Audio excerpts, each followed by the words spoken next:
বিজ্ঞানীদের তথ্যই আমাদেরকে বলে দিচ্ছে যে পৃথিবী আজ ধ্বংসের মুখে।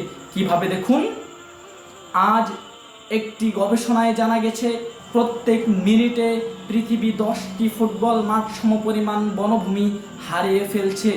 আজ তারা গবেষণা করে বের করেছে যে পৃথিবী থেকে অক্সিজেনের মাত্রা এবং কার্বন ডাইঅক্সাইডের মাত্রা এত পরিমাণ বৃদ্ধি হয়েছে যে পৃথিবী গত 8 লক্ষ বছরে এমন কোনো দিন দেখেনি। এটা শুধুমাত্র একটি সংখ্যা নয়, এটা মানব জাতির আত্মহত্যার এক জলযন্ত্র প্রমাণ। এগুলো কেন হচ্ছে? আজ গণতান্ত্রিক সরকাররা নিজের দেশকে রক্ষা না করে, নিজের পৃথিবীর বৈচিত্র্যকে রক্ষা না করে, তারা তাদের গণতন্ত্র, তাদের রাজনৈতিক, তাদের ক্ষমতা নিয়ে ব্যস্ত হয়ে গেছে।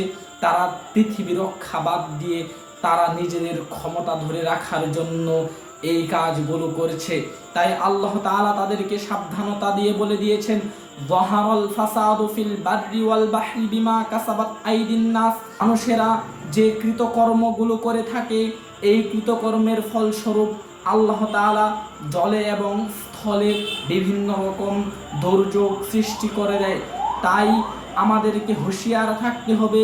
পৃথিবীতে যে বরফ গলে গলে আজ পানি হয়ে যাচ্ছে এবং সমুদ্রের পানি বৃদ্ধি হয়ে যাচ্ছে, স্থলভূমি কম হয়ে যাচ্ছে, বিভিন্ন পশু পাখি আজ বিলুপ্ত হয়ে যাচ্ছে, পৃথিবীতে আরও তাপমাত্রা বৃদ্ধি পাচ্ছে, এসবগুলোর মূল কারণ হচ্ছে মানুষ আজ আল্লাহর আইন বাদ দিয়ে মানুষের তৈরি মন গড়া আইনের দিকে ঝুঁকে পড়েছে।